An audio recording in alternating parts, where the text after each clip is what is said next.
E turma, eu tenho ficado um pouco preocupado com a questão da organização do texto. Tenho percebido que muitos alunos às vezes se preocupam tanto com o estilo em causar uma boa impressão na questão do zelo pela forma de como escrever melhor, que acabam esquecendo de um princípio que é básico dentro da produção textual. A simplicidade é um dos maiores aliados que o escritor tem a seu favor.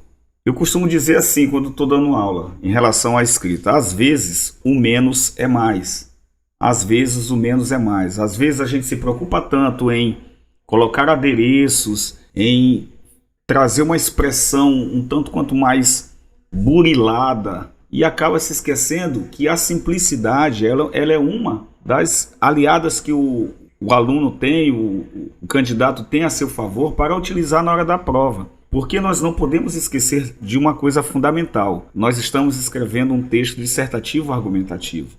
Nós não estamos defendendo uma tese de doutorado, uma tese de mestrado, uma tese de PhD. Não, apenas estamos escrevendo um texto dissertativo argumentativo. E, por mais que não se queira fazer essa comparação num percentual muito grande, mas o texto dissertativo argumentativo, a meu ver, é a minha forma de ver, pode algum professor pensar de forma diferente, mas o texto dissertativo argumentativo das redações, sejam elas de concurso, sejam elas de Enem ou também de estaduais, como por exemplo a UEMA, por mais que a gente queira dizer que não, mas existe uma semelhança muito grande entre o texto jornalístico e o texto dissertativo das redações. Vocês podem prestar atenção, um ou dois deslocamentos, aquela mudança de ordem de oração subordinada. Deixa eu colocar aqui o Brasil, uma frase aqui. O Brasil tem suportado a crise, embora... O Brasil tem suportado a crise, embora vários países, deixa eu ver aqui como é que eu criei essa frase: o Brasil tem suportado a crise, embora os problemas econômicos, embora os vários problemas políticos e econômicos. Pronto, políticos e econômicos. Prestem bem atenção, aqui eu tenho uma ordem direta, eu tenho uma oração principal, daqui para cá, e daqui para cá eu tenho uma oração subordinada.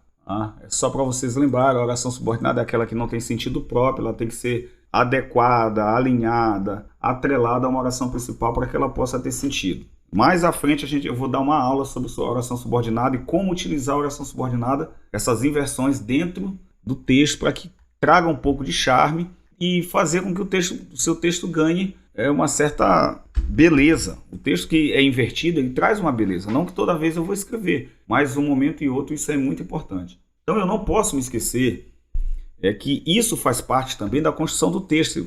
Vocês costumam ler textos assim na internet. Olha como é que vocês conseguem ler muitos textos na internet assim. Embora os vários problemas políticos e econômicos, vírgula, o Brasil tem suportado a crise. Essa inversão, olha aqui, eu coloquei agora a oração subordinada em primeiro lugar da oração principal. Isso é muito utilizado pelo jornalismo com o intuito de dar ênfase àquilo que o jornalista está colocando. E isso faz parte também da clareza.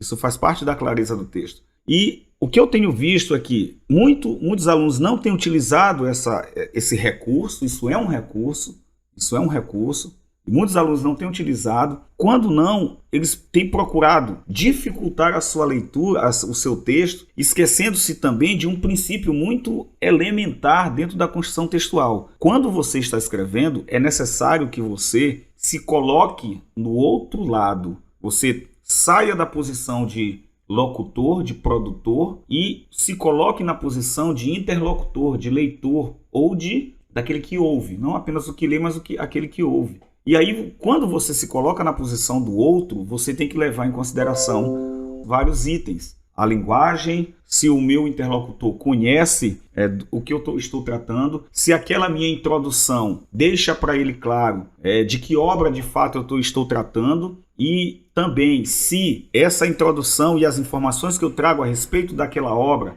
dão a ele pelo menos uma visão geral dentro de uma sinopse. Na introdução quando a gente coloca um repertório, esse repertório tem que dialogar muito bem com a temática. Eu tenho percebido que essas macroestruturas do texto não têm sido levadas em consideração pelos alunos. E eu tenho visto essa tem sido uma problemática. Você tem que ter uma tese, você tem que ter um ponto de vista. E a partir desse ponto de vista que toda a informação, preste bem atenção no que eu estou dizendo, a partir da tese, tudo que você colocar no seu desenvolvimento, que é a sua argumentação, vai ter que girar em torno dela. Professor, deixe isso mais claro para a gente. Eu vou pegar uma redação de Enem para mostrar para vocês o que eu estou dizendo, para que vocês possam entender. E não é porque é Enem. Poderia ser o ERJ, poderia ser o EMA, poderia ser banca de qualquer concurso. O que eu quero mostrar para vocês é o princípio. E esse princípio, ele extrapola essa ideia de que tem que ser em uma banca A ou B. Mas só para mostrar para vocês, eu não estou tratando da questão de redação do Enem. Estou tratando da questão da construção da ideia, da construção da sua argumentação, e que tudo que você vai colocar no seu parágrafo de desenvolvimento, isso independe, olha o que eu estou dizendo, isso independe se é o EMA, se é o ERJ, se é banca de concurso ou se é Enem. Se você vai argumentar, tudo que você vai colocar, seja um repertório, seja um dado, seja uma afirmação, uma justificação ou uma explicação e até mesmo uma conclusão, tudo tem que girar em torno daquela ideia, daquele ponto de vista que você está defendendo. Ficou claro aí, Edu? Ficou claro para vocês que estão aí? Para eu não citar o nome por nome vai demorar, mas ficou claro para vocês essa ideia? Tudo que eu for escrever, absolutamente tudo que eu for escrever na minha tese de argumentação, que eu desenvolvi como ponto de vista, tudo que vai ser colocado tem que girar em torno disso. Eu não sei se eu vou pegar aqui um desenho, deixa eu pegar um círculo aqui, pronto. Agora deixa eu pegar aqui uma reta. Ó, agora deu certo. Eu estava assistindo um vídeo de matemática, né? Eu gosto de assistir no Instagram, eu acompanho vários professores, e eu estava vendo um vídeo de matemática ele falando que é um raio, que é um perímetro, um diâmetro e tal. Aí o raio parece que pega daqui para cá, não vou entrar no cerne da questão, daqui para cá o raio parece, o perímetro é o círculo todo, é isso, Eduardo? Isso. E o diâmetro parece que é daqui para cá, não é isso? É uma coisa mais ou menos assim, então eu tô correto. Ok, tô correto. Aí quando chegou na palavra tangente, eu disse, nossa, tangente me lembra tangenciamento. E aí eu já faço uma ligação, tangenciamento do tema. E ele pegou a reta e fez do jeito que eu fiz aqui, ó. A tangente é essa aqui, ó. É essa linha que passa praticamente ao lado, em cima, bem pertinho aqui do perímetro. O perímetro, isso aqui, né? Do círculo. Ele não passa centralmente, nem de um lado, nem do outro. Ele passa aqui, ó. Então, quando o aluno tangencia o tema, é porque ele tem um ponto de vista bem aqui no centro, mas ao argumentar, ele não consegue trazer isso para cá, ó. Ele não passa dentro. Isso que é tangenciar o tema. Talvez muitos alunos fiquem na dúvida ainda, mas hoje eu quero acabar com essa dúvida. Ou seja, deixa eu tentar escrever aqui. O tema é esse aqui, violência. Violência... botar um pontinho. Violência contra criança. Criança. Não vai dar para escrever tudo aqui. Nossa mesa está chegando, gente. Em nome de Jesus aí, acho que mais 15 dias nossa mesa vai chegar. A violência contra a criança. Esse é o tema. O aluno fala sobre violência no geral, mas ele não especifica criança. Então ele tangenciou o tema. Isso é tangenciar o tema. E aí onde é que eu quero chegar? Muitos alunos não têm essa ideia de que tudo que ele vai escrever tem que passar aqui. Tudo tem que passar bem aqui no centro, porque essa tese ela vai te dar orientação, ela vai ser o teu norte. Eu estou escrevendo, olho para a tese. Estou escrevendo, olho para a tese. Estou argumentando, olho para a tese. Coloco um dado do Ministério da Justiça, por exemplo, do IBGE, do BNDES, não importa, eu olho para cá. Eu dou uma exemplificação, eu olho para cá. Eu dou uma consequência, eu olho para cá. Então a gente tem que entender que tudo que nós vamos escrever tem que estar baseado nessa questão da tese. A tese é que vai nortear todo o teu desenvolvimento. Para mostrar isso claramente para vocês, eu vou só pegar isso bem aqui. Ó. O tema aqui era sobre a questão da saúde psicológica lá, que teve no... Professor, Oi, pode perguntar. Veja se isso tem relação. Por isso que na introdução, toda vida que a gente fizer a introdução, o interessante é realmente que a gente copie e cole o tema para poder dar um indício que você vai falar sobre aquilo, né? Isso. Para não ter que tangenciar no desenvolvimento, para não ter o risco de tangenciamento, né? Isso. É fundamental a gente pegar esse copiar, Edu, umas aulas que acho que não sei se você assistiu a todas, mas eu falei sobre isso em aulas anteriores. Não é errado você copiar o tema. Pode copiar e colar. Olha, nessa redação bem aqui, olha aqui, ó, a problemática em relação ao estigma dos distúrbios mentais. Tá bem aqui. A menina copiou aqui. Aqui ela botou todo, ó, o estigma associado aos transtornos mentais. Ela só pegou o tema. Ela pegou aqui, olha aqui, ó. Ela pegou aqui de novo, ó, estatais, exame psiquiátrico. Não, ela não pegou aqui, ela fez assim, envolvendo essa temática já trabalhada. Mas aqui ela pegou e falou também saúde psicológica e relacionado à doença psicológica, bem aqui. Então, isso não é errado. Estigma relacionado, tá aqui, ó, persistência do estigma relacionado à doença psicológica, sinônimos. Isso não é errado. Esse é o tema dessa relação. Aí o que foi que a menina fez? Ela deu um D1, né, um desenvolvimento 1 e D2. Você pode, na redação da UERJ, fazer só uma tese. E a partir dela, você chegar no primeiro desenvolvimento, trabalhar uma causa e uma consequência. Você não precisa necessariamente fazer esse desenho aqui da UEMA. Na UEMA fazer esse desenho aqui do Enem. D1 e D2. Mas você só jogar uma ideia. E a partir dessa ideia, do seu ponto de vista, você vai defender. Porque a redação da UEMA, de bancas de concurso, elas não são iguais ao UEMA, ao Enem. Então você pode fazer essa diferenciação. Mas eu quero pegar aqui, ainda que ela tivesse colocado só uma causa aqui, e ela diz assim, olha, dessa forma, por causa da negligência estatal, essas consequências se agravam na sociedade brasileira, ao ponto de vista dela, certo? E o que ela vai dizer? Olha, vamos marcar bem aqui, negligência estatal. Negligência estatal está bem aqui, eu vou marcar de amarelo. Tudo que ela vai escrever nesse parágrafo aqui, que é o que está nos interessando, tudo que a gente quer está nesse parágrafo aqui. Eu vou até separar o material aqui para ficar somente ele na nossa tela. E eu vou botar bem aqui só o seguinte: negligência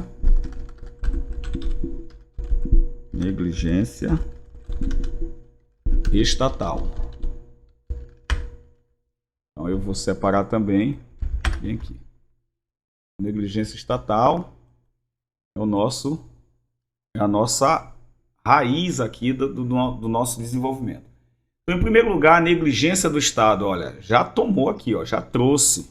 Ela já trouxe aqui para dentro do contexto da discussão dela. Ela já trouxe. A escassez de projetos estatais que visem assistência psiquiátrica na sociedade contribui para a precariedade desse setor e para a continuidade desse estigma envolvendo essa temática. Olha o que ela está dizendo, que a escassez de projeto contribui para uma situação precária. Quem é que causa isso? A negligência do Estado. Preste atenção que o que ela disse está embasado, tem raiz na negligência do Estado. Vamos ver o que ela vai dizer mais à frente. Depois eu vou trabalhar isso mais detalhadamente com vocês, é porque hoje não vai dar tempo. Eu estou trabalhando essa questão de estrutura maior, as macroestruturas de cada uma dos 4 parágrafos da redação. E aqui, ó, o que ela vai dizer? Aqui foi o período dela. O primeiro período dela vai se justificar em cima da negligência do Estado. E aí, cada um de vocês que estão ouvindo, vocês não podem dizer que o que ela está dizendo aqui está errado, porque a escassez de projeto contribui para que a situação fique mais precária. É uma justificativa válida, validíssima. O que ela vai continuar dizendo? Dessa maneira, parte da população deixa de possuir tratamento adequado. Isso aqui é uma consequência. E essa consequência é de quê? Da negligência do Estado. E tem mais uma consequência. Essa consequência gera outra consequência. Resulta na piora da saúde mental e da exclusão social. Quem é que causa isso aqui? Negligência do Estado. Todo período tem a sua raiz na negligência do Estado. Vamos continuar. No entanto, Epa, vamos ver o que ela está dizendo. Ela colocou aqui preste muita atenção nos conectivos. Esses conectivos de Professor, Oi. o que me causa, que eu tenho mais dificuldade de fazer é redações quando eu vou fazer com causa e consequência, as teses, entendeu? Certo. Do que causa e causa, eu acho mais fácil. Teria alguma forma de tornar mais fácil fazer com causa e consequência, alguma dica? Edu, tu tem que pensar o seguinte, lá quando tu tiver no teu projeto de texto, o que causa tal problema, certo? O que causa? Por exemplo, nós estamos lidando com a ideia de preconceito racial, que é um tema que pode cair na UEMA. Preconceito racial, o que causa isso daí? Se você for analisar, claro, você vai elencar mais do que os dedos da tua mão e do teu pé, como razões. A gente tem a ausência do Estado, a gente tem falta de políticas, a gente tem a questão histórica, a gente tem essa questão social e econômica. Tu vai elencar vários motivos, várias causas. Tu vai escolher um ou dois. Vai escolher um que tu vai te sentir mais à vontade. Aí quando tu pensa em a questão histórica, tu vai dizer assim, quais as consequências que tu vai pensar para isso? Poxa, o que isso ocasionou? A separação das classes sociais. O negro, consequência, o negro não tem direito à educação. Não da mesma medida, da mesma forma como o branco. Ele não tem acesso à educação, ele não estuda nas melhores escolas. Outra questão, a discriminação mesmo da pessoa pela cor, onde ela é discriminada e desrespeitada por causa somente da cor. Aí você vai ter outra consequência. As pessoas, como elas não têm acesso à educação, elas também não têm acesso a melhores empregos, o que vai também causar uma outra série de consequências. Tu tá entendendo como é que funciona a coisa? Entendi. Começa a pensar assim, o que isso causa, o que isso tem como consequência. Eu não estou me alimentando bem. O que está causando isso? Eu estou com estresse. Quais as consequências? Falta de sono, falta de concentração, eu vou faltar ao trabalho, ficar doente. As consequências, tu vai elencar várias consequências daquele problema. Tu identifica o problema e tu vê as causas. Ok? Aqui a gente tem que atentar para a questão do no entanto. No entanto, da ideia de diferença, de adversidade. Minha cachorrinha ficou alegre, olha, não sei o que foi. Aí o que vai acontecer? Vamos ver se o que ela quer dizer aqui vai realmente gerar uma ideia contrária. No entanto, apesar de a Constituição, turma, prestem atenção para esse problema, esse erro aqui. Eu não posso ter, quem é o meu sujeito? A Constituição Federal que vai determinar como direito fundamental o cidadão. É a Constituição. Eu não posso ter um dar ou um do. Apesar do presidente, apesar do ministro, apesar da secretaria, eu não posso. Eu tenho que colocar apesar de a secretaria não ter emitido uma nota, apesar de a Constituição, isso é erro gramatical. Não se esqueça, eu não posso ter essa preposição ali para começar eu posso ter o artigo. Eu não posso ter a preposição para começar o meu sujeito. Apesar de a Constituição Federal de 1988 determinar como direito fundamental do cidadão brasileiro aqui é acho que foi um erro de digitação lá do pessoal lá do INEP. O acesso à saúde de qualidade, ela está dizendo o seguinte, a Constituição assegura. Olha o dado que ela traz. O dado dialoga com o problema. O problema é falta de saúde, é falta de assistência do Estado para essa questão de saúde. E ela diz assim, olha, a Constituição determina que todo mundo tem que ter acesso à saúde. Aí ela diz, apesar da Constituição dizer isso, ela diz, essa lei não é concretizada. Não é concretizada por quem? Pelo Estado. Pois não há investimentos de quem? Estatais, suficientes nessa área. Diante dos fatos apresentados, é imprescindível que uma ação do Estado para mudar a sua realidade. Isso aqui a gente chama de proposição. Então, aqui eu estou mostrando para vocês que o caminho argumentativo, ele é muito mais tranquilo do que muita gente acaba pensando que é ou que não é. A gente tem que pensar que tudo que eu vou escrever, eu dei aqui uma causa, eu dei aqui justificativas, eu dei consequências, eu trouxe um dado, um repertório de peso, Constituição Federal, e eu disse que a Constituição não é respeitada. Por quê? Porque não há investimentos do Estado. Tudo girando em torno do Estado.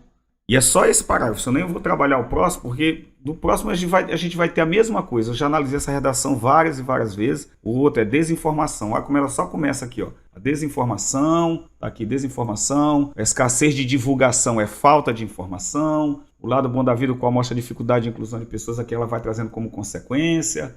Fica à margem, aí a consequência. O que acontece? A população fica à margem por causa desse, e aí nesse cenário faz necessário uma mudança de postura das redes midiáticas. Quem faz informação são as redes midiáticas. Portanto, galera, eu quero que vocês comecem a pensar bastante nessa questão da simplicidade da construção do argumento, baseado tão somente na tese. Eu vou justificar, eu vou afirmar, eu vou exemplificar, eu vou estabelecer um dado ou citar um repertório qualquer que tenha sido ele, qualquer que seja ele, histórico, sociocultural, livro, citação, qualquer que seja, ele tem que estar, você tem que olhar para o centro da circunferência, lá onde é o raio, né? O centro da circunferência, é de lá que brota todo o restante do texto. E aí, para a gente finalizar, não sei como é que está o tempo aqui deixa eu ver aqui, não, eu abri o programa errado.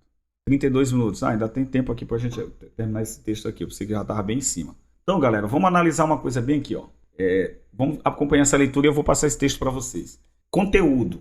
Como é que você é avaliado? Conteúdo. Nesse critério, é avaliado se o texto escolhe um posicionamento sobre o tema. Você tem que se posicionar sobre o tema com argumentos que justifiquem seu ponto de vista. Tudo que você vai dizer é aquilo que a gente estava tratando lá. Vale destacar que a nota é prejudicada proporcionalmente caso ocorra abordagem tangencial, parcial ou diluída. Ou seja, você não foi no centro do problema. Você não foi no centro do problema. Aí ele continua. Ou divagações. É o aluno que, em vez de falar da violência contra a criança, ele fica falando só sobre violência. E aí ele fala uma coisa que fica divagando no mundo do faz de conta. Ele está junto com Alice. Ou colagem de textos e de questões apresentadas na prova objetiva. Você pode ter a prova objetiva e de repente ter uma discussão e você trazer aquela ideia para cá. Perspectiva adotada no tratamento do tema. A perspectiva adotada no tratamento do tema diz respeito ao modo pelo qual o assunto é representado. Se há um olhar político, econômico, social, educacional, é a forma que se analisa uma situação específica, o ponto de vista escolhido. Você pode ter uma questão mais política, você pode ter uma questão mais econômica, mais social, que é a cara do Enem, ou mais educacional. Capacidade de análise e senso crítico em relação ao tema proposto. O tema proposto precisa ser entendido como um todo. Essa questão aqui é fundamental. Esses dois parágrafos aqui são fundamentais. A redação é um todo. Não existe introdução separada de desenvolvimento, separada de conclusão. A redação é um todo. Ela não pode ser fragmentada. Ela não pode ter... E quando o tema... Diga. Professor, e quando o tema é uma pergunta, como que eu tenho que construir a minha redação? Eu tenho que responder a pergunta? Respondendo a pergunta é se posicionando em relação a ela. Lembra do tema que eu tratei lá na redação? É possível, mais ou menos a palavra, não vou encontrar, mas é possível conciliar, pronto, a palavra é essa. É possível conciliar tradição e modernidade na construção de uma cidade cidadã? É possível? Você vai dizer sim, é possível, desde que... É possível, a partir disso, por exemplo, eu vou dizer o seguinte, no meu ponto de vista, é possível a partir do momento em que se respeite a história e se construa o novo, não em detrimento do passado. Esse tema foi da UEMA 2018, parece, 2018, 2019. E aí, você se posicionar, você tem que eu acho a pergunta até mais fácil, porque ele vai dizer sim ou não. É possível... mudar os níveis de violência no país sem que haja tantos assassinatos? Creio que sim, desde que haja políticas públicas comprometidas, bem organizadas, mais investigação, que haja mais preparação dos policiais, enfim, investigação da polícia, peritos da polícia. Tratando desse assunto, uma vez eu li uma reportagem, menos de 1% dos casos de assassinatos em São Paulo trazem o verdadeiro autor do crime, ou o autor do crime. Por quê? Porque os outros não são investigados. Então, isso aí, o que falta? Falta perito, falta investigação, falta investimento. Então, fica fácil responder as perguntas. A pergunta é bem mais fácil. Aqui, por isso é de grande relevância que seja evidenciada a capacidade de analisar, discutir, refletir ou buscar informações antes de tirar uma conclusão. Isso significa não aceitar automaticamente o que é apresentado sem reflexão. Então, você lê o texto, você para, dá uma respirada, analisa, e aí você cria na mente um posicionamento em relação àquilo. Consistência dos argumentos, clareza e coerência do seu encadeamento. Depois, Marisa, eu estava estudando sobre isso aqui e estava vendo a questão da tua redação do Enem, a gente vai conversar sobre ela particularmente. Os argumentos precisam estar interligados de forma articulada. A consistência tem relação direta ao que é coerente. Você tem que manter uma consistência. Vocês perceberam que a menina na redação anterior, ela manteve uma consistência, ela foi falando, ela foi justificando, ela foi exemplificando, depois ela trouxe a Constituição, e ela disse, olha, a Constituição assegura a saúde, mas por falta desse investimento, nós temos mais problemas. Ela foi consistente ali, ela foi mantendo o que a gente chama de progressão textual. E isso também traz uma coerência muito evidente.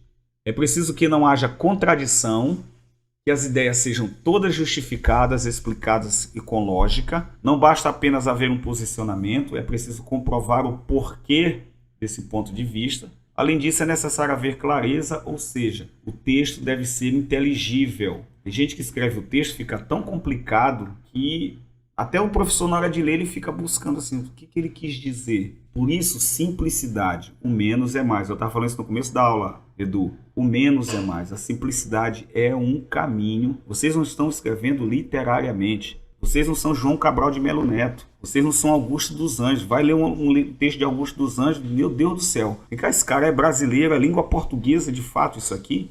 João Cabral de Melo Neto é cheio de figuras de linguagem.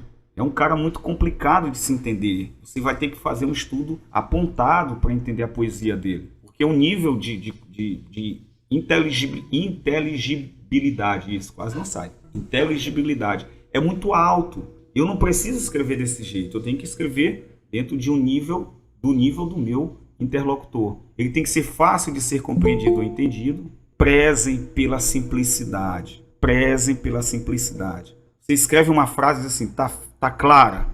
Tá clara a minha frase, Marissa? Tá clara, Andressa? Perguntem pro texto. Você tá claro? Tá claro o que eu tô lendo? Se não tiver, refaz. Se não tá claro para você que está criando não está claro, imagine para quem vai ler. Se não está claro para mim, não vai ficar claro para o corretor.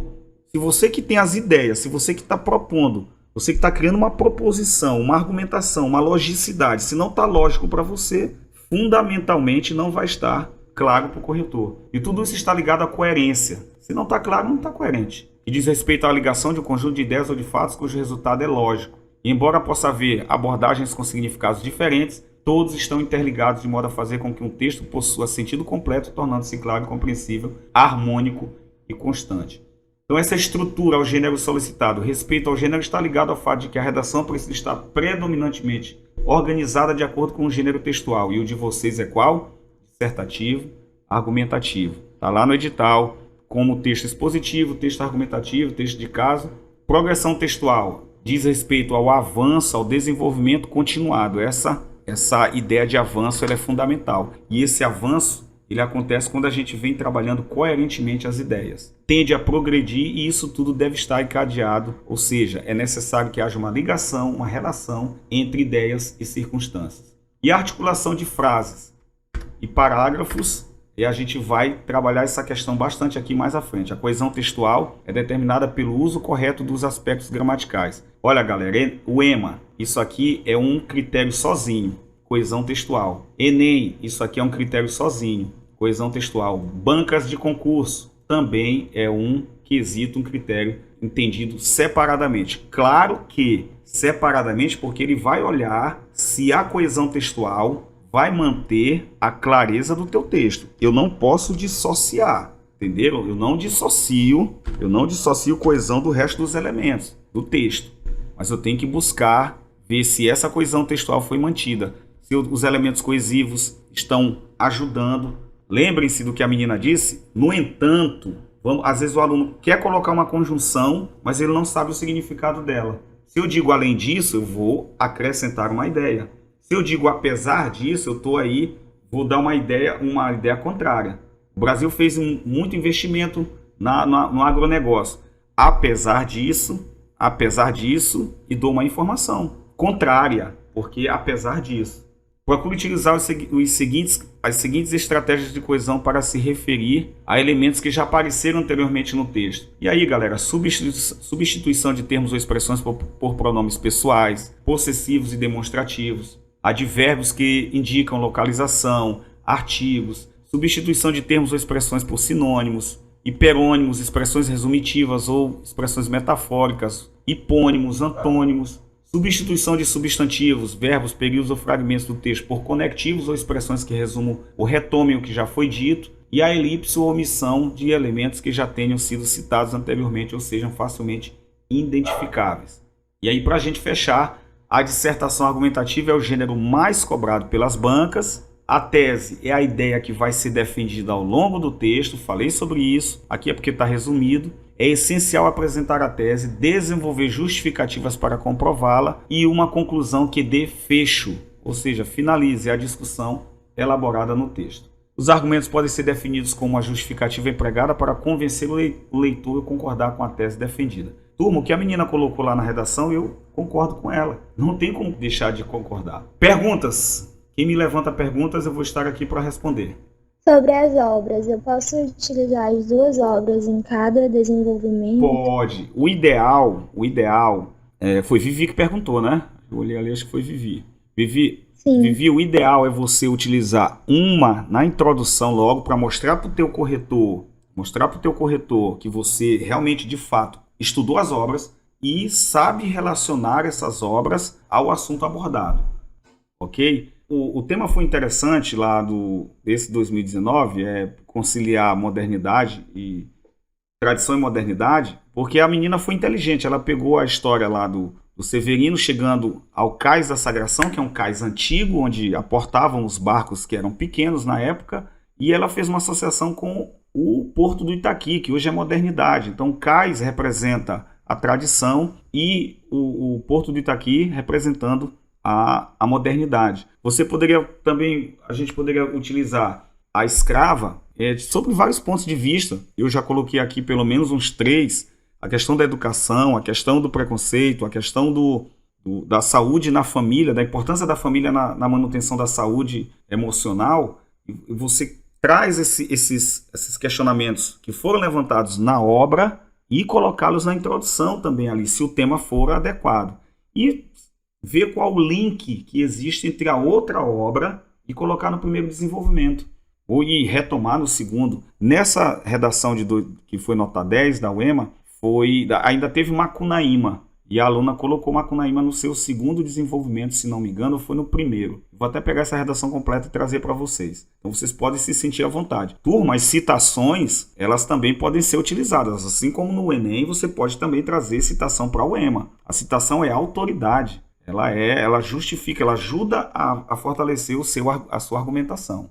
Professor, eu acho que a maior diferença que existe entre as 2 redações é mais na conclusão. A conclusão, né? Não precisa. Porque a conclusão é reflexiva, né? É reflexiva, justamente. Ela é reflexiva, ela não é propositiva, no sentido de detalhamento. Você pode até propor alguma coisa. É necessário que o Estado crie políticas para ajudar a mudar essa questão, mudar o comportamento das pessoas e tal, melhorar a educação. Só que você não vai chegar e detalhar por meio de quê, aquela coisa toda que a gente já sabe do Enem, né? O agente, meio, modo, fim, detalhamento. Mas uma reflexão a respeito do que você defendeu, do que você colocou como causa do problema ou como as consequências, e fazer uma proposição.